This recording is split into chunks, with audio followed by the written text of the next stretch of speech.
Hello, नमस्ते all aspirant welcome back in my YouTube channel. So हम यहाँ पे कल्चर का मॉड्यूल देख रहे हैं। इसके लगभग 4 पार्ट आ चुके हैं और इसको हम 1 आवर के शेड्यूल में ही फिनिश कर रहे हैं। उसका कारण है जिससे हमारा अदर पोर्शन डिस्टर्ब ना हो, राइट?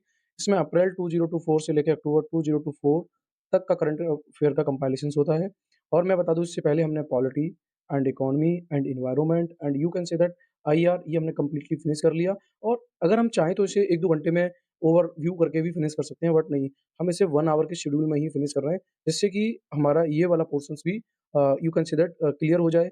एंड जो अदर पोर्शंस है जिसमें सीसेट हम देख रहे होंगे, या फिर आप कह सकते हो हम जो स्टैटिक बुक्स देख रहे होंगे, या फिर आप कह सकते हो कि अगर हम मेंस देख रहे होंगे, राइट, या इंटरव्यू देख रहे होंगे, तो वो सब हमारा डिस्टर्ब नहीं होता है। तो without disturbance all this part we can finish PT 365। Okay, so हमने कहाँ तक देख लिया था, हम सीधा टॉपिक पे आते हैं।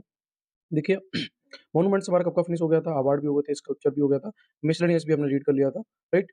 अच्छा, अब हमारे पास जो था नेक्स्ट, अगर हम आगे चलेंगे, तो मिसलेनियस में ही हम देख रहे थे, तो यहाँ पे हमें ये हमने कंप्लीट फिनिश कर लिया था historical events in news, right? अब हमारे पास आ रहा था अदर इम्पोर्टेंट इवेंट्स, ये भी हमने फिनिश कर लिए थे। हमारे पास अब जो ज़्यादा नहीं, थोड़ा ही बहुत रह गया है स्पोर्ट रिलेटेड न्यूज़, राइट? तो हो सकता है कि ये इस वाले लेक्चर में फिनिश हो जाए। चलिए, तो हम सीधा टॉपिक पे आते हैं और हम कैसे फिनिश कर रहे थे, वो थोड़ा-सा मैं आपको बता देता हूँ। देखिए, हमने क्या किया था कि जो भी पी बाई क्यू हैं, 2010 से लेके 2024 तक, ठीक है? लगभग 14-15 साल के हम पी बाई क्यू ले रहे थे और उनको हम टॉपिक वाइज़ जो हमारा करंट में आ रहा था, उसको अपडेट करके हम फिनिश करते जा रहे थे, राइट? अब जैसे हम क्वेश्चन देख रहे थे, कोई भी अगर एमसीक्यू है, राइट? तो एमसीक्यू की जो थीम है ना? जो लास्ट टाइम पे आई है, तो उसको हम कोशिश करेंगे कि अपकमिंग हमारे जो एमसीक्यू होंगे, उसे भी हम फाइनल कर पाएँ। पी बाई क्यू हम टैकल कर ही रहे हैं, राइट? कुछ हम जो एमसीक्यू हैं, वो यू कैन से दैट जो भी टॉपिक हमें लग रहा है इंपॉर्टेंट है, उसको हम टैकल कर रहे हैं। वो सब आपको लास्ट वीडियो में ज़रूर मिलेंगे, सो जाके ज़रूर देखें आप। चलिए, और मैं बता दूँ थोड़ा-सा मेरे को सपोर्ट कम मिल रहा है, तो इसलिए मेरे को दिक्कत हो रही है। बट हाँ, ये श्योर है कि मैं सारे आपको ये प्रोवाइड कराऊँगा, उसके बाद मैं सीरीज़ लेके आऊँगा सीसेट की। आई एम श्योर शॉट हूँ, आई एम डेफिनिटली श्योर हूँ कि सीसेट की ऐसी सीरीज़ आपने कहीं नहीं देखी होगी और गारंटेड है कि आपका सीसेट क्लियर होगा, ठीक है? इसके बाद टॉपिक पे आते हैं, टॉपिक है हमारे पास Olympic Games in India. So इसके बारे में पढ़ लेते हैं हम।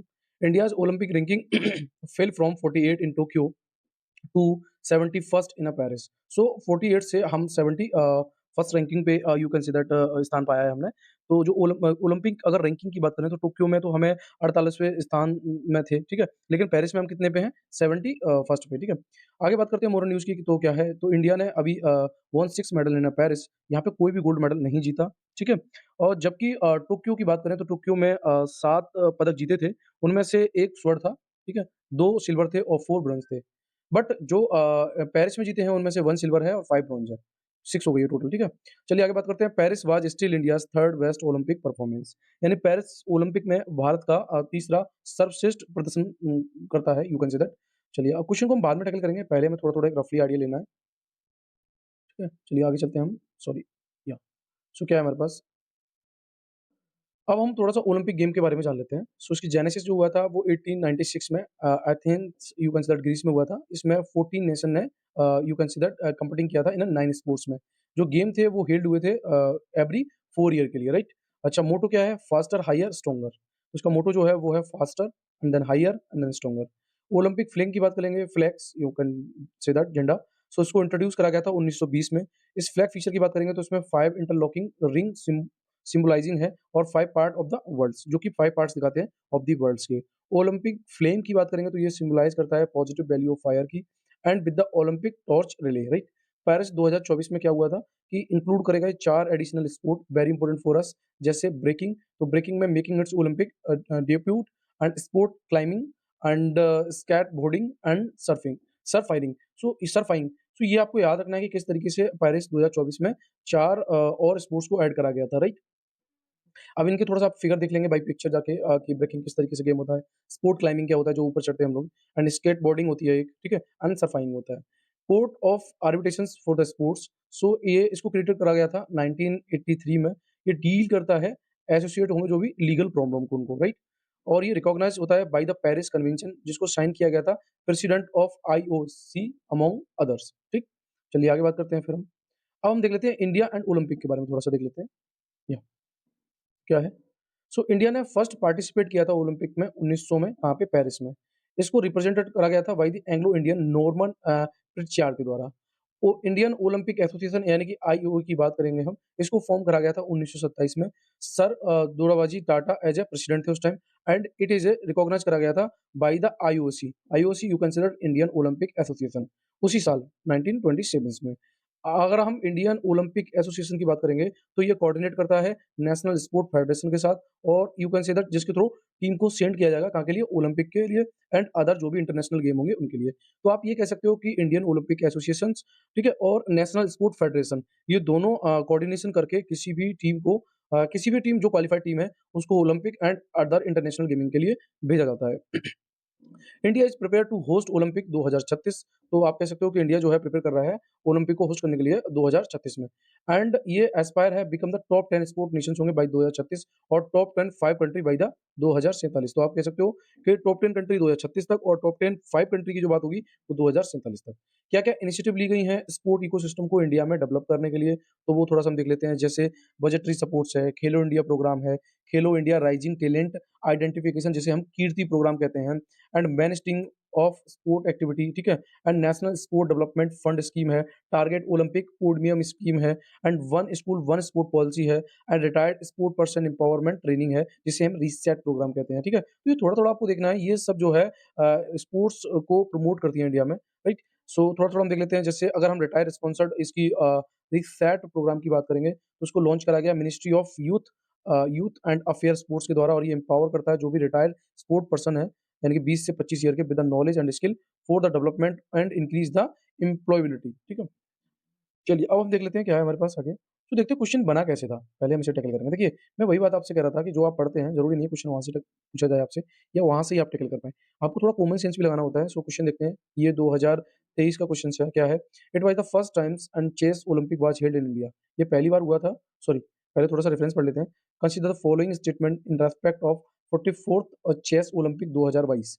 सो ये पहली बार था, chess Olympic was held in India. चलिए भाई ठीक है, हो सकता है। The official mascot was named Thumby.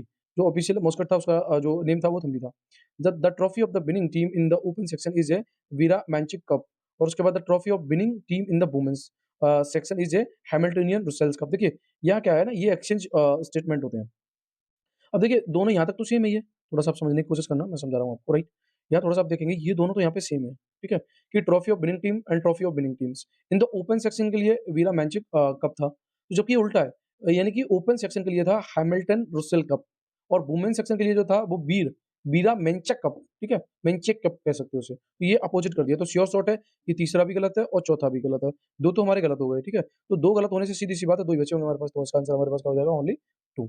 अब पहला वाला सही है, दूसरा वाला भी सही है, ठीक है? चलिए आगे बात करते हैं फिर। अदर स्पोर्ट्स रिलेटेड न्यूज़ देखेंगे तो जैसे ओलंपिक ऑर्डर के बारे में बात करते हैं। तो India first individual Olympic gold medalist Abhinav Bindra, you can say that, ये अभी आपने सुना भी उनके बारे में, ठीक है? इनको ऑनर करा गया with the Olympic order for उनकी आउटस्टैंडिंग कंट्रीब्यूशन जो कि उन्होंने ओलंपिक मूवमेंट में करा उसके लिए।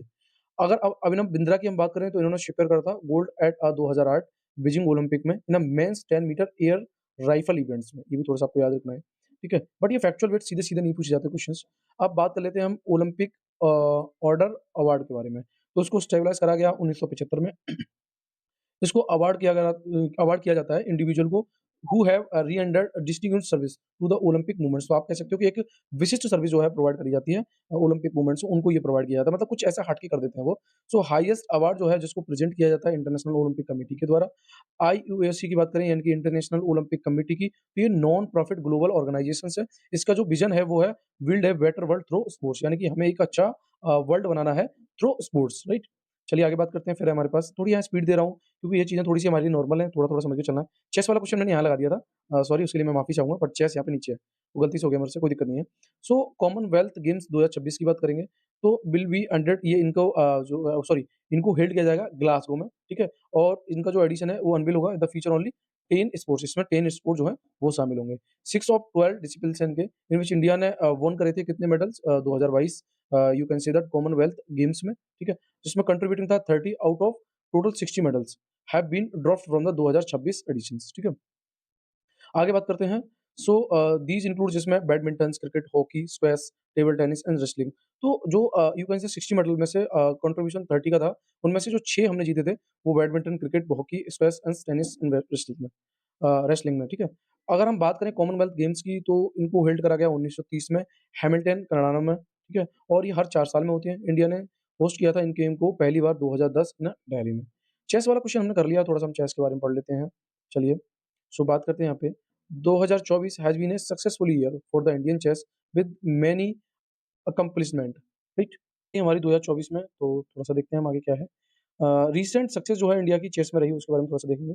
कैंडिडेट चेस टूर्नामेंट 2024, तो ये डी गुकेश इन्होंने वॉन करा था 2024 एफआईडीई कैंडिडेट टूर्नामेंट्स। ये कह सकते हो आप यंगेस्ट प्लेयर थे ever the qualify for the world chess championship match, ठीक है? कौन? D Gukesh. About candidate chess tournaments की बात करेंगे तो इनको ऑर्गेनाइज़ टोरंटो कनाडा में करा गया। ये जो कैंडिडेट टूर्नामेंट था इसको इंट्रोड्यूस करा गया किसके द्वारा? FIDE in 1950 as part of the world chess championship cycle. ये सिस्टमैटिकली डिटरमाइन करता है challenge for the world class champions के लिए। चलिए आगे बात करते हैं 45 चेस ओलंपियाड्स की। सो इंडिया ने Indian contingents won golds both opens and women category. तो यहाँ पे भी हमने ओपन एंड वुमेन्स कैटेगरी में you can say that gold को जीता था, है ना? 45 इंटरनेशनल चेस फेडरेशन में, ठीक है?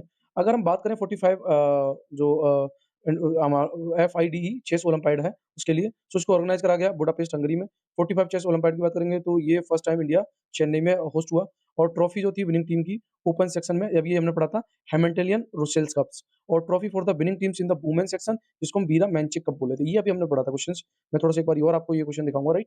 यानी आपको याद रखना है कि जो ओपन सेक्शन के लिए वो हैमिल्टन रुसेल कप था और अगर हम वुमेन्स की बात करेंगे तो वीरा मैंचिक कप था, राइट? सो यहाँ पे देखते हैं, ये क्वेश्चन अभी हमने टैकल किया था इस तरीके से कि trophy for the winning teams in the open section Vera Menchik, यहाँ पे इसने अपोजिट कर दिया था, जो कि ये हैमिल्टनियन रुसेल कप था, और trophy of the winning teams in the women section के लिए वीरा मैंचिक कप था, ठीक है? तो इस तरीके से यूपीएससी में क्वेश्चंस बनते हैं। ये अभी लेटेस्ट क्वेश्चन है अगर हम बात करें 2023 का। चलिए, सो आगे देखते हैं। थोड़ा-थोड़ा देखना होता है हमें, नॉर्मली आगे बढ़ना होता है। यहाँ पे जो ब्लैक वाला होता है वो ज़रूर देखना होता है। सो वर्ल्ड चेस चैंपियनशिप 2024 की बात करें तो डी गुकेश बिकम द, ये भी हमने पढ़ा था, ठीक है? हमने देख लिया अभी। चलिए आगे बात करते हैं, फिर हमारे पास world rapid chess championship 2024। So इसमें रोनेरो हम्पी इन्होंने women's world rapid chess championship 2024 for the second time after 2019। 2019 के बाद हम दूसरी बार जीते हैं। अगर हम वर्ल्ड रैपिड चेस चैंपियनशिप की बात करेंगे तो ये एनुअल चेस टूर्नामेंट है जिसको ऑर्गेनाइज़ किया जाता है एफआईडीए के द्वारा, और ये डिटरमाइन करता है world champion in the chess played under the rapid times controls, ठीक है? जो टाइम कंट्रोल है फॉर द रैपिड गेम जिसको जनरली सेट किया जाता है 15 मिनट के लिए for the player with a 10 second increment move for the move once. So आप कह सकते हो कि ये जो टाइमिंग इनका जो रहता है वो 15 मिनट्स पर प्लेयर रहता है। चलिए आगे बात करते हैं, अगर हम फेडरेशन इंटरनेशनल डेस्क की इसकी बात करेंगे तो थोड़ा-सा इसके बारे में देख लेते हैं। एक चीज़ और है, the first official recognition world rapid chess championship, ये जो एक्चुअली में 2003 में कैप डे एग फ्रांस में हुआ था। थोड़ा-सा याद रखना है तो ठीक है, नहीं तो डज़न्ट मैटर। सो अगर हम एफआईडी की बात करेंगे तो ये गवर्निंग बॉडी है, इसकी स्पोर्ट ऑफ चेस की, ठीक है? और ये रेगुलेट करती है जितनी भी इंटरनेशनल चेस कॉम्पिटिशन होती है उनको। इसको कॉन्स्टिट्यूट करा गया है नॉन गवर्नमेंटल इंस्टीट्यूशंस के थ्रू, और ये रिकॉग्नाइज़ होती है इंटरनेशनल ओलंपिक कमिटी के द्वारा, और किसके रूप में? As a global sport organisation in 1999। अगर हम एफआईडी की बात करेंगे तो करंटली इसका जो हेडक्वार्टर है वो लुसियाना स्विट्जरलैंड में है। लेकिन इनिशियली इसको फाउंडेड करा गया था 1924 में, कहाँ पे? पेरिस में, जिसका मोटो था जेन्स उना सुमोस, यानी कि Latin for the we are one family, right? So ये थोड़ा याद रहे तो ठीक है आपके लिए। चलिए आगे बात करते हैं, फिर हमारे पास है टी20 वर्ल्ड कप। सो इंडिया ने वॉन करा था, यानी कि जीता था 2024 टी20 cricket world cup for the second times. 2007 के बाद अगर हम बात करें तो 2024 में हम दूसरी बार जीते थे, और इसमें डिफीट करा था किसको? साउथ अफ्रीका को in the final head in USA and West Indies. अगर हम टी20 वर्ल्ड कप की बात करेंगे तो इसको लॉन्च करा गया था 2007 में इसके द्वारा, इंटरनेशनल क्रिकेट काउंसिल के द्वारा, और ये प्रीमियम इंटरनेशनल चैंपियनशिप होता है फॉर टी20 क्रिकेट के लिए। फॉर्मेट की बात करेंगे तो शॉर्टर फॉर्मेट ऑफ क्रिकेट जिसमें मैक्सिमम 20 ओवर होते हैं फॉर ईच टीम के लिए। नाम से भी समझ में आ रहा होगा आपको टी20। अगर हम बात करें आईसीसी, जिसका हेडक्वार्टर दुबई यूएई में है। आईसीसी एक ग्लोबल गवर्निंग बॉडी है इसके लिए, क्रिकेट के लिए, और ये एक्चुअली में रेस्पॉन्सिबल होती है ऑर्गेनाइजिंग मेजर इंटरनेशनल टूर्नामेंट, जैसे टी20 वर्ल्ड कप है, चैंपियनशिप ट्रॉफी है, वर्ल्ड टेस्ट चैंपियनशिप है। तो ये सारे जो क्रिकेट होती है ये कौन कराता है? ICC, right? चलिए, आगे बात करते हैं, फिर हमारे पास क्या न्यूज़ इम्पोर्टेंट है। सो अदर इम्पोर्टेंट न्यूज़ की बात करेंगे तो जैसे पोर्ट ब्लेयर, जिसका नाम रीनेम करके अब हो जाएगा श्री विजयपुरम। तो पहली इम्पोर्टेंट, जब भी आपको क्वेश्चन निकालना है तो पहले आपको यही समझना है कि पोर्ट ब्लेयर का नाम बदल के श्री विजयपुरम हो रहा है। So Andaman and Nicobar island capital Port Blair होती है, ये आपको पता होनी चाहिए। ठीक है? इसका जो नाम है वो रीनेम होगा, अब हो जाएगा श्री विजयपुरम। Very important. अब देखिए यहाँ पे थोड़ा-सा आप सेंस लगाएँगे, ये तो हमें पता था भई, पर इसका नाम चेंज हो रहा है ना, तो यहाँ भी थोड़ा-सा हमारा हिंदू जो रिचुअल्स है वो छुपे हुए हैं। चलिए आगे बात करते हैं, श्री विजयपुरम ये रिप्रेजेंट करते हैं victory of Indian freedom movements की एंड हाइलाइट करते हैं unique contributions of the Andaman and Nicobar islands में। तो आप कह सकते हो कि अंडमान एंड निकोबार पे यू कैन से दैट एक कंट्रीब्यूशन दिया था जिसमें इंडियन फ्रीडम मूवमेंट्स में। अगर बात करें तो ये साइट है नेताजी सुभाष चंद्र बोस जिन्होंने पहली बार अनफ्लग किया था तिरंगा, मतलब तिरंगा को फहराया था। And cellular jail is also located here, और यहाँ पे सेलुलर जेल भी है। कहाँ पे? अंडमान निकोबार में। इसका जो रीनेमिंग हो रहा है ये एक्चुअली में कॉलोनियल लेगेसी को डिपार्चर करने के लिए है। यानी कि आप कह सकते हो कि कॉलोनियल जो लेगेसी थी उनके थ्रू इसका नाम रखा गया था। ये हाईलाइट करता था contemporary strategic role of Andaman Nicobar islands which once serve as a naval base for the Chola empire. तो आप ये भी कह सकते हो कि चोला एम्पायर के टाइम पे ये नवल बेस के रूप में भी काम करता था, राइट? चलिए आप बात करते हैं थोड़ा-सा हम और। Naval power of Chola empire की बात करेंगे तो मेजर रोल जो था लेटर चोला रूल्स जैसे राजा एंड राजेंद्र फर्स्ट, ठीक है? Pursued aggressive military policy. तो यहाँ पे एग्रेसिव मिलिट्री पॉलिसी को भी परस्यू करा गया था। बे ऑफ बंगाल की बात करेंगे तो ये was transform as a Chola lake, ठीक है? ये इनेबल करता है क्या चीज़? फ्लडिंग करने के लिए ट्रेड अदर कंट्रियों के साथ जैसे साउथ ईस्ट एशिया की जो भी कंट्रियाँ हैं, ठीक है? सो वो अभी हम देख लेंगे, ये ईस्ट पॉलिसी है हमारी। अच्छा, अगर ट्रेडिंग सेंटर की बात करेंगे तो इनका जो है नागापत्तनम था, ठीक है? चलिए आगे बात करते हैं, नागापत्तनम एक्चुअली में ट्रेडिंग पॉइंट था इनका चोला एम्पायर का। सिग्निफिकेंट नवल एक्सपेंडिशन की बात करें, सो राजा इन्होंने डिस्ट्रैक्ट करा था चेरा नेवी को एट कहाँ पे? कुंडलसराई, ठीक है? और इन्होंने इन्वेड करा था, मतलब यू कैन से दैट आक्रमण करा था श्रीलंका पे और एनेक्स करा था इसके नॉर्थर्न पार्ट को एंड लीड करा था कन्क्वेस्ट ऑफ मालदीव्स, ठीक है? राजेंद्र फर्स्ट की बात करेंगे तो ये Naval conquest of the Sri Lanka, तो इन्होंने भी जो है श्रीलंका पे कॉन्क्वेस्ट करा था। रिजल्ट में क्या हुआ था? एंटायर आइलैंड जो था वो चोला प्रोविंसेस के अंडर में आ गया था, ठीक है? तो ये थोड़ा-सा हमें देख के चलना है।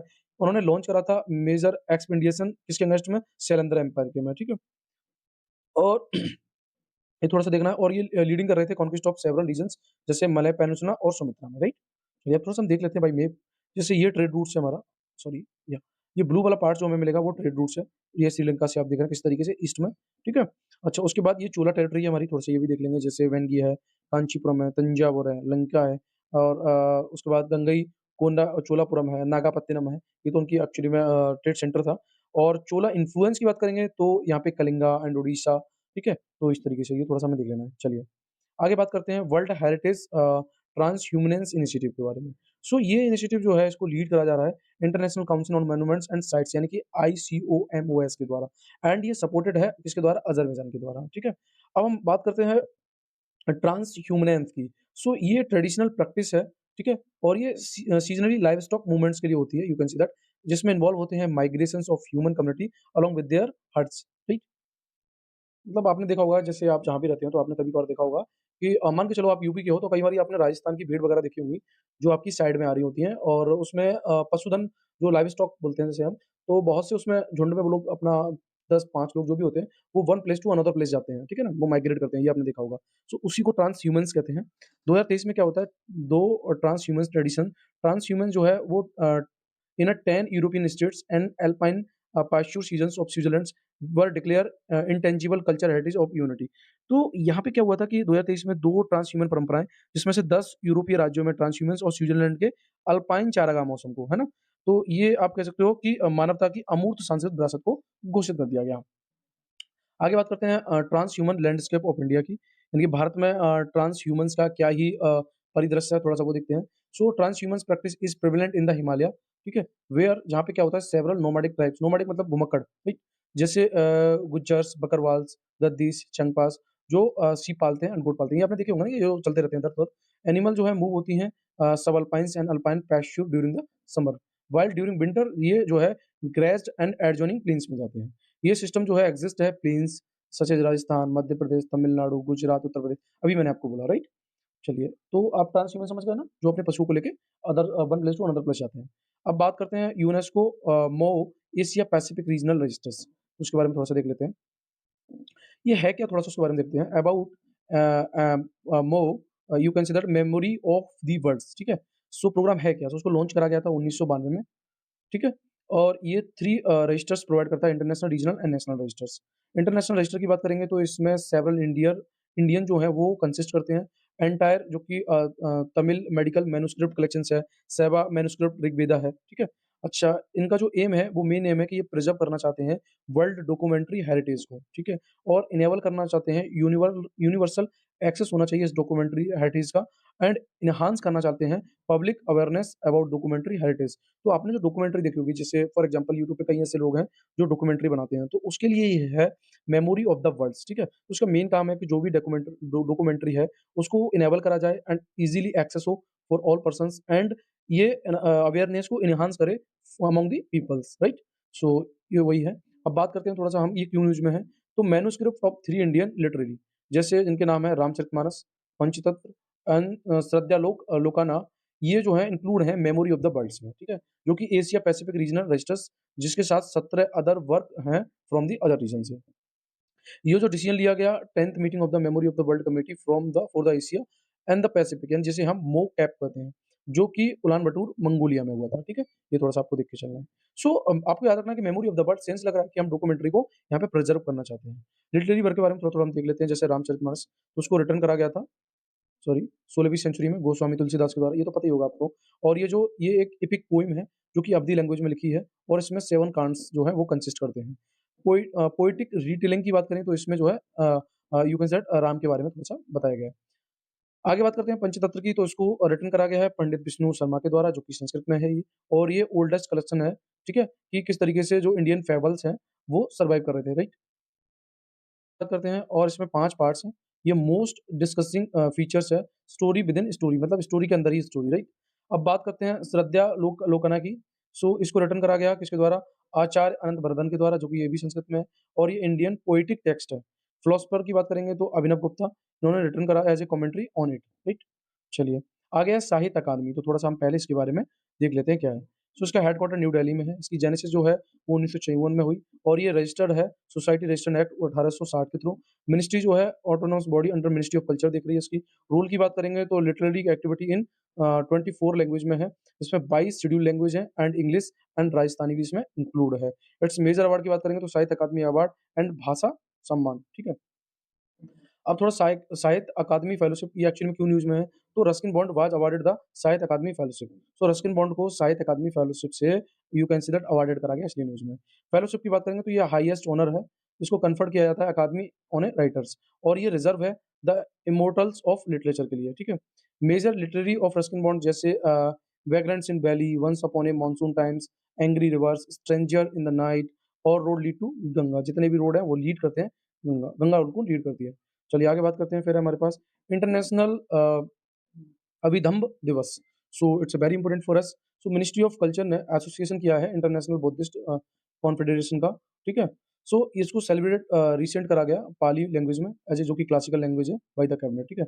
अगर हम बात करें इंटरनेशनल अभिधम्ब दिवस की, सो ये किनकी कमेमोरेट में? Lord Buddha descended from the celestial religion, यानी कि तत्सम देवलोका टू संकिसिया। ये संकिसिया जो है आपने सुना होगा, ये संकिसा जो है बसंतपुर इन उत्तर प्रदेश में पड़ता है, जो कि एटा जिला है, राइट? सो बुद्धा के आप कह सकते हो कि यहाँ पे क्या हुआ था कि बुद्ध बुद्ध जो थे, उनको दिव्य लोक से उत्तर प्रदेश के संकिसा, है ना? में अवतरित किया गया था, तब उसके लिए याद किया जाता है। सो आगे बात करते हैं अशोकन एलिफेंट पिलर, जो एट ए संकिसिया, जैसे Sankisa marks a significant event, जो कि उनके सिग्निफिकेंट इवेंट को दिखाते हैं। ये कोइंसाइड्स है with the end of first rainy heated Vasya period of 3 months when the Bhikkhu must resides in one place in a Pavarana festivals, जो कि सेरेमनी करा जाता है conclusion of the rainy retreat के द्वारा। तो मतलब आप कह सकते हो कि यह एक प्रथम वर्षावास यानी वर्षा के अंत में साथ में मेल खाता है, अर्थात 3 महीने की अवधि तक जब भिक्षुओं को एक स्थान पर रहना होता है या पावाड़ उत्सव, ठीक है, करना होता है, तब इसे यू कंसीडर सेरेमनी किया जाता है। चलिए आगे चलते हैं फिर हम। सॉरी, अभय मुद्रा, तो उसके बारे में थोड़ी देर देखते हैं। अभय मुद्रा, इसको ये एक्चुअली में रेफर करती है by the leader of the opposition in speech, ठीक? सो ये जो है किसको शो करती है? Leader of opposition in a speech. Abhaya mudra की बात करेंगे तो ये सिंबल दिखाता है फियरलेसनेस, मतलब डर नहीं है, भय नहीं है। ये डिस्प्ले करा गया by the 5th Dhyani Buddha Amoghasiddhi and posture, जिसको यूज़ करा गया Buddha to tame mad a elephants, ठीक? और मुद्रा एसोसिएट की बात करेंगे with the Buddha and their meaning. So जैसे भूमि स्पर्श, ध्यान मुद्रा, धर्म चक्र परिवर्तन, तो ये थोड़े-थोड़े हमें देख लेने हैं। सो हम बात करते हैं भूमि स्पर्श की। तो ये भूमि स्पर्श जो है calling the earth to witness, मतलब जिसमें बुद्धा जो है इस तरीके से बैठे होंगे कि उसमें एक जो हैंड है उनका वो भूमि को स्पर्श कर रहा होगा। It is in this posture, ये पोस्चर है किस तरीके से वो बैठे थे। Shakyamuni Buddha overcome the obstructions of मारा व्हाइल मेडिटेटिंग ऑन ट्रुथ, ठीक? ध्यान मुद्रा की बात करेंगे, मुद्रा ऑफ मेडिटेशन, ये तो सिंपल है, ये इंडिकेट करता है परफेक्ट बैलेंस ऑफ थॉट्स को, ठीक है, रेस्ट ऑफ सेंस को एंड ट्रांक्विलिटी को। धर्म चक्र प्रवर्तन की बात करेंगे तो टर्निंग द व्हील, यानी कि इसमें रिप्रेजेंट करा जाएगा प्रीचिंग ऑफ द धम्मा, कि धम्मा जो है वो प्रीच करेगा, राइट। चलिए, कल्चर प्रॉपर्टी एग्रीमेंट, तो थोड़ा सा हम ये देख लेते हैं। सो बात करते हैं कल्चर प्रॉपर्टी एग्रीमेंट की। अब देखिए मैं बताऊँ आपको, अगर इसका क्वेश्चन होता डेफिनिटली हम सॉल्व करते, क्वेश्चन नहीं बनाया तो नहीं सॉल्व करेंगे। सो इसको साइन करा गया था इंडिया और यूएस के द्वारा, ठीक है, fourth world heritage committee new Delhi में।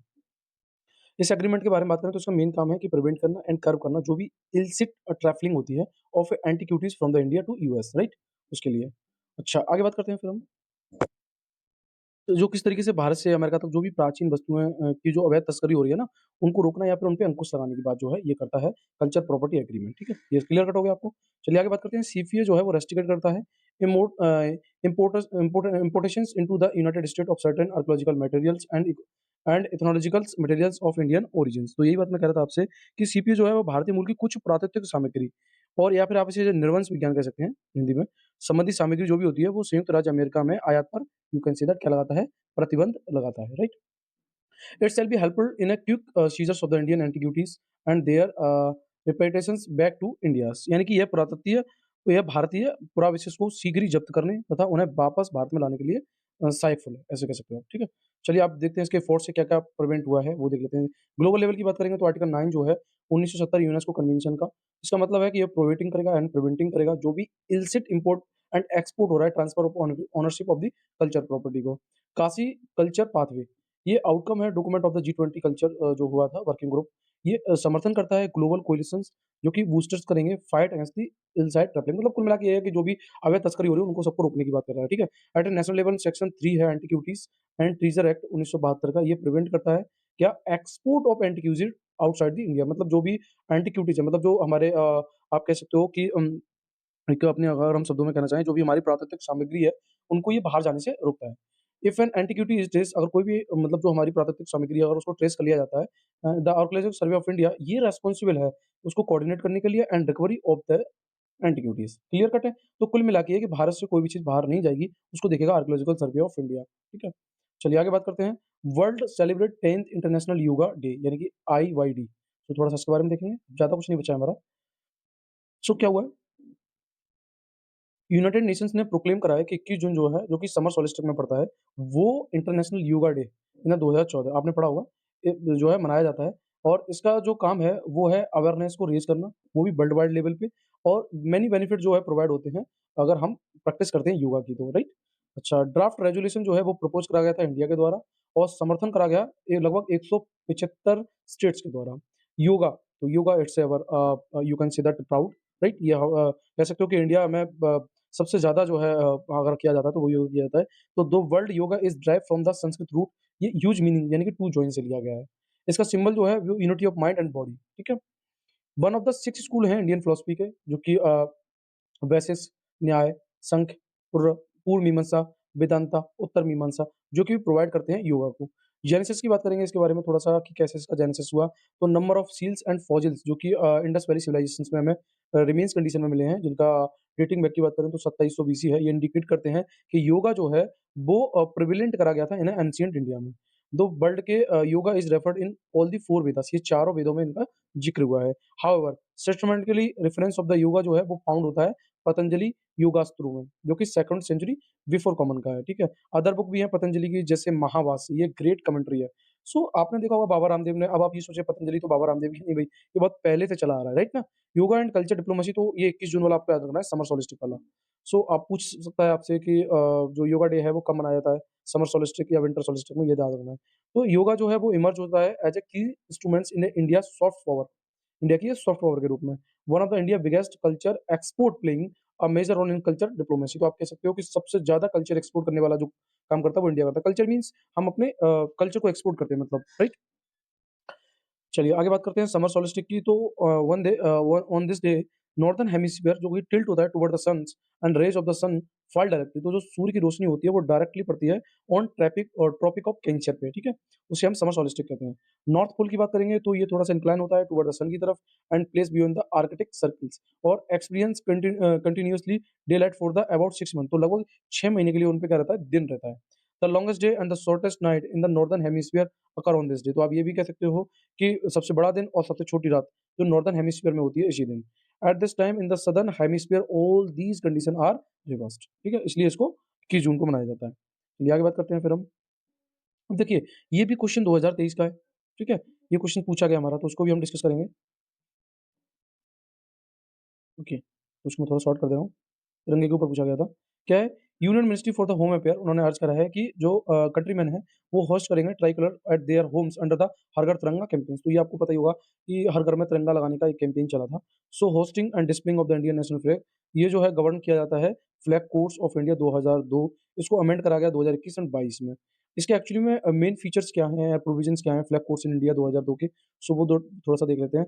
A set of law and conventions, तो क्या है अबाउट द यूज़, किस तरीके से यूज़ होगा, किस तरीके से डिस्प्ले करेंगे एंड किस तरीके से होस्ट किया जाएगा of the Indian national flag को, ठीक है? ये सब दिखता है इसका जो लॉ है फ्लैग कोड्स ऑफ इंडिया का, और ये आता है into the effect on the January 26 2002 से। और इसको गवर्न किया गया display of the national flag by private, public and governmental institute. So ये तो पता ही है भाई कि इस तरीके से कहाँ-कहाँ डिस्प्ले किया जाता है। नेशनल फ्लैग एट होम की बात करेंगे तो member of public and private organisations और an education institute may display the national flag on all days and nights. 2022 का अमेंडमेंट ये कहता है, और occasion in accordance with the dignity and honour of the national flag. इससे पहले नहीं था, 2002 की कंडीशन की बात करें 2020 तक, तो नेशनल फ्लैग को आप तभी लगा सकते थे या तो रिपब्लिक डे पे या फिर हमारा जो 15 अगस्त वाला दिन होता है उस दिन, ठीक है? तो तभी आप लगा सकते थे, बट अब कंडीशन क्या है कि आप इसे ऑल डे ऑल नाइट लगा सकते हैं, ठीक है? अपने घर के बाहर। So national flag shall be made, ये हैंड स्पून का बना होना चाहिए, हैंड वूवन मतलब हाथ से बना हुआ, मशीन मेड्स 21st अमेंडमेंट बात करता है, एंड कॉटन पॉलिस्टर की बात जो है वो भी 2021 अमेंडमेंट बात करता है, wool and silk and khadi bunting की। National flag shall be rectangular shape में होना चाहिए, और इस जो फ्लैग की बात करेंगे तो इसका जो साइज़ रेशियो है वो 3:2 में होना चाहिए, ठीक है? यू कंसीडर लेंथ जो 3 एंड ब्रेड्थ इसकी जो है 2 होनी चाहिए। अच्छा, अब ये क्वेश्चंस बना कैसे था, हम उसको भी थोड़ा-सा देख लेते हैं। क्वेश्चन था, सॉरी दिख रहा है ना क्लियर आपको भैया? Consider the following statement in respect of national flag of India according to the flag codes of 2002। तो स्टेटमेंट फर्स्ट क्या कहता है? One of the standard size of national flag of India 600 mm 400 mm. भाई ये नहीं मैं कह सकता कि 600 एमएम और 400 एमएम एक स्टैंडर्ड साइज है। हालाँकि साइज याद रखना बहुत हार्ड होता है, बट हाँ, the ratio of the length of the Heights and flag the shall be 3.2, ठीक है? तो ये तो हमने पढ़ा था भाई, 3:2 के रेशियो में होना चाहिए। भाई पिक्चर भी याद कर सकते हैं ना भाई हम, थोड़ा-सा अगर कन्फ्यूज़ भी हो रहे हैं, तो भाई पिक्चर भी याद कर सकते हैं, ठीक है? तो देख रहे हैं 3:2 के रेशियो में, ठीक? रेक्टेंगुलर शेप में। तो इसका आंसर हमारे पास क्या होगा? I am sure Chhotu, I am sure Chhotu कि मेरा जो है, सॉरी थोड़ा छोटा करना पड़ेगा मुझे। या ठीक। सो पहला वाला तो मेरा गलत है, आई एम श्योर हूँ कि one of the standard size of the national flag of India 600 MM. ये तो क्लियर कर दिया ना इसने, वन ऑफ द भाई भाई भाई भाई नहीं हो सकता ना, वन ऑफ द नहीं कर सकते हम। सो हमारा यहाँ पे statement first is incorrect and second is correct, so answer हो जाएगा फोर्थ हमारा सीधा-सीधा। चलिए, आगे क्या है हमारे पास? अब थोड़ा-थोड़ा देख के चलना है हमें, ज़्यादा नहीं है। देखिए, नेशनल हैंडलूम डे देखना है आपको, जो कि 7 अगस्त 2024 को सेलिब्रेट करा गया, और ये 10वां नेशनल हैंडलूम डे था, ठीक है? हैंडलूम जो हाथ से बनाई जाती हैं, आप ऐसे कह सकते हो, to honour the handloom weavers and provide motivations to handloom industry. Clear cut है? हिस्ट्री की बात करेंगे तो ये इसलिए दिन चुना गया क्योंकि ये स्वदेशी मूवमेंट के दिन में याद करा जाता है, और इसको लॉन्च करा गया था 7 अगस्त 1905 को। इसका मेन काम था कि ये बॉयकॉट कर रहा था ब्रिटिश गुड्स को in favour of Indian made product, including जिसमें हैंडलूम टेक्सटाइल भी था। फर्स्ट नेशनल हैंडलूम डे जो था वो 2015 में सेलिब्रेट करा गया, तो इसका क्वेश्चन यूपीएससी में आ चुका है, ठीक है? हमें समझना क्या है कि इसको कब क्यों मनाया जाता है नेशनल? देखिए, यूपीएससी की यही खास बात है, जब भी वो क्वेश्चन पूछता है तो आपको एक्चुअली में उसकी बिहाइंड हिस्ट्री पता होनी चाहिए। भाई स्वदेशी मूवमेंट पे इसका क्वेश्चन बन चुका है, मैंने यहाँ पे टैकल नहीं कराया है, बट आप देखेंगे तो ज़रूर इसका क्वेश्चन आपको आएँगे। सिग्निफिकेंस क्या है? सो हैंडलूम मतलब हमने इसे क्यों मनाया? हमने मनाया कि जो भी ब्रिटिश गुड्स थी उनको बायकॉट करने के लिए, ठीक है? और अपनी इंडस्ट्री को प्रमोट करने के लिए। हैंडलूम की बात करें तो इंडिया का लार्जेस्ट कॉटेज इंडस्ट्री है। Rural region second largest employment provide कराता है ये। मतलब आप कह सकते हो कि ये इंडिया में लार्जेस्ट कॉटेज इंडस्ट्री है, और सबसे ज़्यादा एम्प्लॉयमेंट भी दूसरे नंबर पे प्राप्त कराने वाला यही है। 70% जो बुनकर हैं, जो कि इसमें वुमेन्स भी शामिल हैं, ठीक है? चलिए आगे बात करते हैं इरी सिल्क के बारे में। सो इसके बारे में थोड़ा-सा देखते हैं। ये वर्ल्ड की ओनली वेगन सिल्क है, जो कि म moth insides the cocoons is not kills, जिसमें जो कोकून्स होते हैं उनको किल नहीं करा जाता है, उनके इनसाइड से इसको निकाला जाता है, और ये you can say that naturally exist होती है इसमें कोकून में, ठीक है? ये प्रोड्यूस की जाती है सिल्क वर्म फ्लोस्मिया रिशाइन के द्वारा, which is a multi volatiles and rears in roots 5 to 6 times in a years, ठीक है? India produce all 5 type silk जैसे mulberry, eri, tropicals, temperate temperate tasars and muga. So ये आपको ज़रूर याद रखनी है, ये इरी सिल्क के पार्ट्स हैं, ठीक है? चलिए आगे बात करते हैं, ये न्यूज़ में क्यों था तो थोड़ा-सा वो देख लेते हैं। North eastern handicraft and handloom development corporation, उसने सक्सेसफुली ऑब्टेन करा है ओइकोटेक्स certifications for its eri silk. तो इनको एक ओइकोटेक्स सर्टिफिकेशन के लिए, राइट? आगे क्या है हमारे पास? आगे हमारे पास डेनिश ओवन, सो इसके बारे में थोड़ा-सा हम देख लेते हैं। या क्यों है? सो साइंटिस्ट ने अभी आइडेंटिफाई करा है, जो भी वोन रिमेन हो जाती हैं इन अ तिब्बतन वैशाक्य कास्ट केव में, जो कि डेनिवेशंस इंडिविजुअल्स काउंट करती हैं। सो अगर हम बात करें डेनिश ओवान्स की, तो ये एक्सिस्ट होता है स्पीशीज़ ऑफ ह्यूमनॉइड्स में एंड क्लोज़ ये रिलेटिव है मॉडर्न ह्यूमन से, ये देखना है आपको। ठीक है? तो ये आप कह सकते हो कि डेनिश ओवान्स है, वो एक वोन्स है, जो कि जो लास्ट जो स्पीशीज़ थी ह्यूमनॉइड्स की, वो एक्सिस्ट हो गई थी, तो वो रिलेट होती है मॉडर्न ह्यूमन से, right? may have ranged from the Siberia to South Asia during the last ice age, ठीक। अच्छा शेयर कॉमन एंसेंटर जैसे ह्यूमन हेलन वर्जिस जो कि अफ्रीका में रहते थे with both modern humans and Neanderthals, ठीक। तो आप बस इतना याद रखना है कि डैनी शोवान जो है वो एक बोन्स है, ठीक। आगे बात करते हैं फिर हमारे पास बंगाल गजट्स, इसके बारे में देखते हैं। On the world press freedoms many expert जो है उन्होंने रिकॉल करा इंडिया का फर्स्ट न्यूज़पेपर बंगाल गजट, तो इट्स वेरी इंपॉर्टेंट। इंडिया का ये पहला न्यूज़पेपर था जिसे हम बंगाल गजट के नाम से जानते हैं। 29 जनवरी 1780 को बंगाल गजट और कलकत्ता जनरल एडवर्टाइजर इसको यू कैन सेड फाउंडेड करा गया। ये अगर हम बात करें आयरिशमैन जेम्स अगस्त हिक्की, ये पब्लिशर थे इंडिया के फर्स्ट प्रिंटिंग न्यूज़पेपर के, जिसे हम बंगाल गजट कहते हैं। ये आपको याद रखना है कि जेम्स अगस्त हिक्की, राइट? ये वीकली इंग्लिश लैंग्वेज न्यूज़पेपर था जो कि पब्लिश हुआ था कोलकाता। फॉर्मली उसे उस टाइम हम कलकत्ता के नाम से जानते थे और ये कैपिटल थी ब्रिटिश इंडिया की, राइट? तो थोड़ा हमें देखना है। It was closed down in 1782 में after it criticised the governor generals Warren Hastings. अब बात करते हैं इंटरनेशनल मैथमेटिकल ओलंपियाड्स की, तो उसके बारे में देखते हैं क्या है। सो ये वर्ल्ड चैंपियंस मैथमेटिक्स कंपटीशन है फॉर हाई स्कूल स्टूडेंट्स के लिए और ये एनुअली हेल्ड होती है इन अ डिफरेंट कंट्री, ठीक है? फर्स्ट ईयर जो थी वो 1959 में रोमानिया में हुई। गोल्ड, सिल्वर, ब्रॉन्ज मेडल्स में अवार्डेड होते हैं, as well as honourable mention जो होती है कोर्स की, वो भी इसमें प्रोवाइड करती हैं। अब ये क्यों न्यूज़ में है? 6 member student team from the India, इन्होंने सिक्योर करे हैं 4 gold medals, 1 silver medals, 1 honorables mention in the international mathematical olympiad. तो ये हमारे लिए थोड़ा-सा इम्पोर्टेंट हो जाता है, राइट? चलिए आगे बात करते हैं। फिर हमारे पास वर्ल्ड ओल्डेस्ट कैलेंडर डिस्कवर, तो उसके बारे में देखेंगे। तो आर्कियोलॉजिस्ट ने अभी डिस्कवर करा है वर्ल्ड का ओल्डेस्ट कैलेंडर कहाँ पे? गोबेल्की तेप, जो कि ओल्डेस्ट टेंपल इन वर्ल्ड पड़ता है ना, जो कि है ancient site in southern Turkey, ठीक। अब कैलेंडर की बात करेंगे तो ये टाइप जो है सोलर लूनार कैलेंडर है और पर्पज इसका जो है वो track times and significant celestial event के लिए होता है।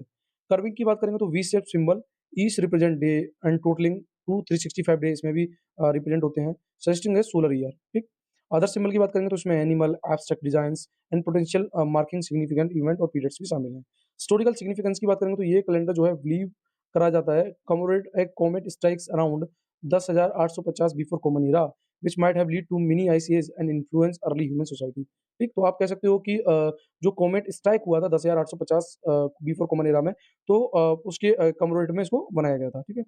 चलिए, अब देखिए यहाँ पे मैपिंग है। तो मैपिंग थोड़ा-थोड़ा हमें देख के चलना है, बट आपको पर डे बेसिस पे जो मैपिंग है, देखिए 66 पेजेज़ से स्टार्ट हो रही है, लगभग 4-5 पेज की मैपिंग है, तो आप इसे डेली बेसिस पे करेंगे फिनिश, ठीक है? स्टाइल ऑफ इंडिया, इंडिया में जो बुनकर स्टाइल है वो कैसे है, वो थोड़ा-सा थोड़ा हमें देख के चलना है, चलिए। सो मैं यहाँ पे रीड कर दे रहा हूँ, आपको देख के चलना है। जैसे कुल्बी पत्तू, ये हिमाचल प्रदेश में है। बनारसी सिल्क, ये तो सीधी-सी बात है, बनारस यूपी में पड़ता है, तो वहीं से निकल के आ जाएगा। मूंगा असम, गुड्डू या मिर्जिम्स बीबंस, ये असम में पड़ेगी, ठीक है? उसके बाद हम बात करते हैं भागलपुर सिल्क, ये तो ये पता ही हमें बिहार में पड़ता है। उसके बाद फिर हमें मिलता है कसीदा यानी जम्मू एंड कश्मीर में, फुलकारी वेरी इंपॉर्टेंट जो कि पंजाब में। उसके बाद चंदेरी साड़ी की बात करेंगे तो ये मध्य प्रदेश में, कोटा या लहरिया की बात करेंगे तो ये राजस्थान में, पटोला क्राफ्ट की बात करेंगे तो ये गुजरात में, वेरी इंपॉर्टेंट पटोला, ये पूछा भी गया है क्वेश्चंस कई बारी। आगे बात है हमारे पास पैटनी वीविंग की, ये महाराष्ट्र में। उसके बाद है पाउंड वीविंग, ये मिजोरम में, टेंट जो कि वेस्ट बंगाल में और बोमकई उड़ीसा में। उसके बाद संबलपुरी बांधा साड़ी, ये उड़ीसा में। कोशा की बात करेंगे छत्तीसगढ़ में। पोचमपल्ली वेरी इंपॉर्टेंट, इसका क्वेश्चन आ चुका है यूपीएससी में, तेलंगाना में। एंड मैसूर सिल्क की बात करेंगे तो कर्नाटका में। इक्वल वीव की बात करेंगे तो ये आपको मिलेगा आइकल सॉरी कर्नाटका में। कसावा ये मिलेगा आपको केरला में। कांचीपुरम सिल्क वीविंग ये तमिलनाडु में एंड कांडगी वीविंग ये तमिलनाडु में। उसके बाद है उपड्डा जामदानी साड़ी, ये आंध्र प्रदेश में। तो it's very important for us. ये आपको देख लेनी है। आगे बात करते हैं हार्वेस्ट फेस्टिवल्स जो इंडिया में मनाए जाते हैं, वो थोड़ा-थोड़ा हम देखेंगे। जैसे हम बात करते हैं हिमाचल प्रदेश की, तो यहाँ पे मग्गा साजी एंड असम की बात करेंगे तो मग बिहू एंड भुगाली बिहू एंड उत्तराखंड की बात करेंगे तो यहाँ पे उत्तरायणी एंड घुघुटिया, यूपी में खेचड़ी एंड सिक्किम की बात करेंगे तो माघे संक्रांति मकर संक्रांति जिसे बोलते हैं हम। नागालैंड में मकर संक्रांति या माघे संक्रांति या मकर संक्रांति। अरुणाचल प्रदेश की बात करेंगे तो मकर संक्रांति एंड बिहू, ठीक है? ये हार्वेस्ट फेस्टिवल है। और मघी एंड संग्रहण की बात करेंगे जो कि जम्मू में, लोहरी पंजाब में और उसके बाद सकरात हरियाणा में, सकरात जिसे बोलते हैं। और राजस्थान एमपी की बात करेंगे तो मकर संक्रांति एंड संक्रांत, उत्तराखंड उत्तरायण जो कि गुजरात में, महाराष्ट्र में मकर संक्रांति, ठीक? और पौष संक्रांति बंगाल में एंड मणिपुर में मकर संक्रांति, मिजोरम में बिहू, त्रिपुरा में मकर संक्रांति एंड पूस, मेघालय में बिहू संक्रांति, बिहार एंड झारखंड में आपको मिलेगा मकर संक्रांति एंड संक्रांत। अच्छा, आगे बात करते हैं कर्नाटका की, हमने पढ़ लिया था मकर संक्रमण एंड मकर संक्रांति। केरला में आपको मिलेगी मकर विलुक्की। तो आप ये सदन के ज़रूर याद रखें, जो भी याद रखने हैं। थाई पोंगल्स तमिलनाडु में, तेलंगाना में मकर संक्रांति एंड पंडुगा बोगी एंड उड़ीसा में मकर संक्रांति, ठीक है? तो ये आपको हार्वेस्ट फेस्टिवल याद रखने हैं। Regional new year of India की बात करेंगे तो regional name of India new year में जैसे नवरेह ये जम्मू एंड कश्मीर में जो कि हमारे जो जो रीजनल चीज़ें होती हैं उनके बारे में एंड लुसार लद्दाख में एंड लुशांग सिक्किम में एंड बोहांग बिहू असम में, ठीक है? एंड उसके बाद हमें मिलता है Baisakhi north Indian states and mainly Punjab में। उसके बाद बेस्टू वारास की बात करें गुजरात में, गुड्डी पड़वा वेरी इंपॉर्टेंट ये वाला क्वेश्चन आ चुका है आपका, महाराष्ट्र गोवा में एंड विश्व संक्रांति उड़ीसा में एंड पोहिला वैशाख बंगाल में एंड सजीबू चिरवा मणिपुर में। उसके बाद हमें मिलता है प पुथांदू जो कि तमिलनाडु में, विशु केरला में एंड उगाड़ी ये आपको लगा कर्नाटक, आंध्र प्रदेश एंड तेलंगाना में, ठीक है? तो ये थोड़े से आपको याद रखने हैं। यहाँ पे ये भी बताया गया है कि जो येलो में है वो मार्च अप्रैल में और थोड़ा ये डार्क ग्रीन जो है अप्रैल में, थोड़ा ये आपका व्हाइट दिख रहा है वो अक्टूबर नवंबर में और ये दिसंबर में, ठीक है? तो ये थोड़ा-सा देख लेंगे। चलिए अब बात करते हैं अशोकन इंस्क्रिप्शन एंड एडिक्ट्स की, उसके बारे में थोड़ा-सा देख लेते हैं। और उसमें अशोका का ज़िक्र ना हो ऐसा हो ही नहीं सकता क्योंकि अशोका के अगर आप क्वेश्चन देखेंगे तो लास्ट ईयर से कई बारी रिपीटेड है। सो बात करते हैं थोड़ा-सा अशोकन इंस्क्रिप्शन के बारे में तो सबसे पहले जेम्स प्रिंसिप ने जो पहले पर्सन थे जिन्होंने डेसिफर करा था मतलब रीड किया था edict of the emperor Ashoka in 1837 में। स्क्रिप्ट्स एंड लैंग्वेज की बात करेंगे तो प्राइमरली जो है ये ब्राह्मी स्क्रिप्ट्स में थे with variations like Magadhi in the east and Sanskrit in the west और वन बाइलिंगुअल एडिक्ट जो है वो अरेमिक एंड ग्रीक में पाया गया। कंटेंट्स की बात करेंगे तो फोकस करा गया मोरल रिफॉर्म पे, पर्सनल एंड स्टेट मोरालिटी पे, जिसको इन्फ्लुएंस करा गया था बाय द बौद्धिस्ट एथिक्स के द्वारा, राइट? चलिए आगे बात कर लेते हैं, तो ये थोड़ी-सी आपको याद रखनी है कि किस तरीके से जो मेजर रॉक एडिक्ट में है, माइनर रॉक एडिक्ट में है, तो आपको देख लेना थोड़ा-सा ये ज़रूर देखना साउथ में जो भी ये पढ़ रहे हैं आपको, ये माइनर रॉक एडिक्ट है, ठीक है? जैसे आपको रायचूला, नैत्तूर, ब्रह्मगिरी और उसके बाद सिद्धापुरुष, ठीक है? और उसके बाद हमें यहाँ पे सन्नति मिल जाती है, ये एक मेजर रॉक एडिक्ट में आता है। सोपारा है एंड गिरनार है, ठीक है? जगोडा है, शिशुपालगढ़ है, तो ये क्या है ना, ये आपको मैप ज़रूर देखना है एक बारी, ठीक है?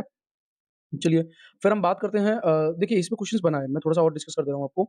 जैसे अगर हम बात करें कांधार्स की, कलसी की, टोपरा, ये अब टोपरा आप देखेंगे ये है क्या? तो इसमें ब्लू में आप देख रहे हैं, ये पिलर इंस्क्रिप्शंस हैं, ठीक है? तो ये एक बारी आपको देख लेना है। अब हम बात करते हैं 14 मेजर रॉक एडिक्ट, तो एडिक्ट फर्स्ट में क्या था, उसकी थीम क्या थी? तो एडिक्ट फर्स्ट में था कि भई हम जो एनिमल किलिंग है, उन पे प्रोहिबिशन करेंगे, मतलब आपको जानवर नहीं मारने हैं। एडिक्ट सेकंड क्या कहता है? इसमें था provision for the social welfare, मतलब जो भी काम होगा सोशल वेलफेयर के लिए होगा, एज़ ए मेडिकल ट्रीटमेंट दिया जाएगा ह्यूमन और एनिमल्स को। और एडिक्ट थर्ड क्या कहती है? इसमें इंस्पेक्शन करा जाएगा टूर बाय द ऑफिशियल जो कि इंस्ट्रक्ट करेंगे पॉपुलेशंस इन अ धम्मा, ठीक? फोर्थ क्या कहता है? इसमें जो है नॉन वायलेंस की बात करी गई और राइट बिहेवियर एंड धम्मा की बात करी गई। एडिक्ट 5 क्या कहता है? इसमें इंस्ट्रक्शन करा गया कि कुछ हम अच्छा करें सभी के लिए and compensation for convict and there families के लिए। अच्छा, एडिक्ट 6 क्या कहता है? इसके लगभग 14 पिलर हैं, ये हमें देखने हैं। तो इसका मतलब था 6 का कि effective administration and necessity of the report for the populace, ठीक? एडिक्ट 7 क्या कहता है? Religious tolerance and important of self control and purity of hearts की बात करा गई। एंड अगर हम 8 की बात करेंगे तो इसमें धम्म यात्रा को प्रोपेट करने के लिए मतलब धम्म यात्रा को फैलाने के लिए एंड गिफ्ट ब्राह्मण्स यानी ब्राह्मण को गिफ्ट देने के लिए और ओल्ड एज पीपल्स को, ठीक है? तो आपको याद रखना थोड़ा-थोड़ा याद लेना है कि एडिक्ट जो है 8th में किस तरीके से जो ब्राह्मण और जो ओल्ड एज पीपल हैं उनको गिफ्ट देने की बात करी गई। अगर हम 9 की बात करेंगे तो decree on the proper and improper ceremonies, ठीक? 10th की बात करेंगे तो इसमें glory only through the propagations of Dhamma, यानी कि आपको अचीवमेंट जो मिलेगा वो प्रोपेगेट करने से धम्मा को, ठीक है? एडिक्ट 11th की बात करेंगे तो इसमें एक्सप्लेन करा गया धम्म जो है through value such as generosity and compassions and non violence, ठीक? उसके बाद अगर हम 12th की बात करते हैं, तो इसमें religious tolerance and mutual respect among the मतलब कुल मिला के ये कि हम एक-दूसरे धर्म की और फेथ की जो है you can say that mutuality रखें। उसके बाद अगर हम बात करें आगे 11th की तो इसमें जो है कलिंगा वार हुआ था, ये आपको पता ही होगा जिसका इम्पैक्ट जो है अशोका पे पड़ा बहुत ज़्यादा और उन्होंने एक्सेप्ट करा था क्या धम्मा को, ठीक? अगर 14th की बात करेंगे तो इसमें डिस्क्राइब करा गया है engraving in different parts of the countries, ठीक? चलिए 7 पिलर्स की बात करते हैं, वो हमारे क्या थे? अशोका के मेजर रॉक देखते थे और ये पिलर्स हैं। सो इसमें थोड़ा-सा देख लेना है हमको कि फर्स्ट जो है वो क्या कहता है, difficulty of achieving happiness without love of the Dhamma, self explanations, respect, fear of evils and enthusiasm, ठीक? ये थोड़ा-थोड़ा देखना है, सारा याद नहीं करना है। एंड 7th की बात करेंगे तो ये reflect on the past king failure to promotes Dhamma effectively and Ashoka new method like proclamations and detail instructions, ठीक? 3 माइनर रॉक एडिक्ट हैं। जो फर्स्ट है उसमें अशोका के पर्सनल जर्नी को दिखाया गया है, ठीक है?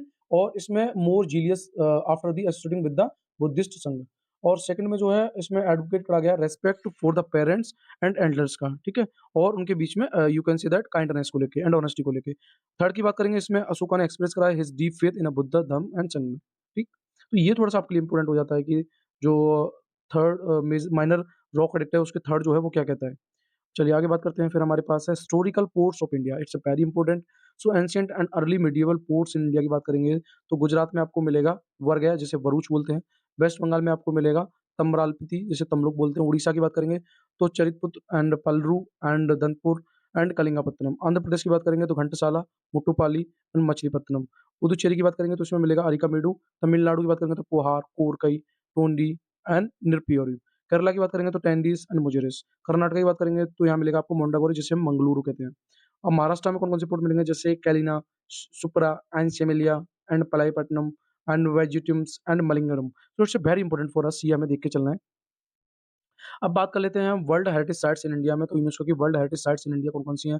तो जैसे अगर हम चंडीगढ़ की बात करेंगे तो ये चंडीगढ़ से है, हिमाचल है, ये थोड़ा-थोड़ा देखना है आपको दिल्ली है, बिहार है। सो इसमें Humayun tombs, Qutub Minars and Red Fort complex को मिला है। उत्तराखंड की बात करेंगे तो इसमें आपको नंदा देवी और उत्तर प्रदेश में आगरा फोर्ट, ताजमहल, फतेहपुर सीकरी ये सब यूनेस्को की वर्ल्ड हेरिटेज साइट्स हैं। ये थोड़ा-थोड़ा आपको देखना है, मैं आपको बता दे रहा हूँ। ज़्यादातर साउथ से क्वेश्चन बनते हैं इसमें। जैसे महाराष्ट्र की बात करेंगे तो अजंता केव है, एलोरा है, एलिफेंटा है, ठीक है? उसके बाद छत्रपति शिवाजी वेस्टर्न घाट है एंड सिम्बल्स ऑफ मुंबई है। गोवा में church and convents of Goa है। कर्नाटक में group of monuments of Hampi है। Group of monuments of Pattadakal है, वेस्टर्न घाट्स है, सेक्रेड सिम्बल्स ऑफ होयसोल है। तमिलनाडु में group of monuments and Mahabalipuram, great living Chola temples, mountain railway of India, western Ghats. ठीक है, ये थोड़ा-थोड़ा देखना है आपको साउथ का वो भी। सन टेम्पल कोणार्क ये भी जो है वो आपकी क्या है वर्ल्ड की यू कैन से यूनेस्को की वर्ल्ड हेरिटेज साइट्स थी। चलिए, सो यहाँ पे ये कंप्लीटली फिनिश हो गया और मैं आपको बता दूँ देखिए थोड़ा-सा सपोर्ट कम मिल रहा है तो एनर्जी भी थोड़ी-सी लो है मेरी बट हाँ, ये श्योर है कि मैं सीसेट ऐसा लेके आऊँगा कि उस लेवल का आपने सीसेट नहीं देखा होगा। आई एम श्योर शॉट ठीक है? चलिए ओके सो मैं अपने सेशन को यहीं रोकता हूँ। थैंक यू सो मच और प्लीज़ वीडियो को लाइक, सब्सक्राइब, शेयर ज़रूर करें। चाहे 1% देखे बट को कंटिन्यूटी से देखें, राइट? तो मैं उसी पे वीडियो बनाता रहूँगा।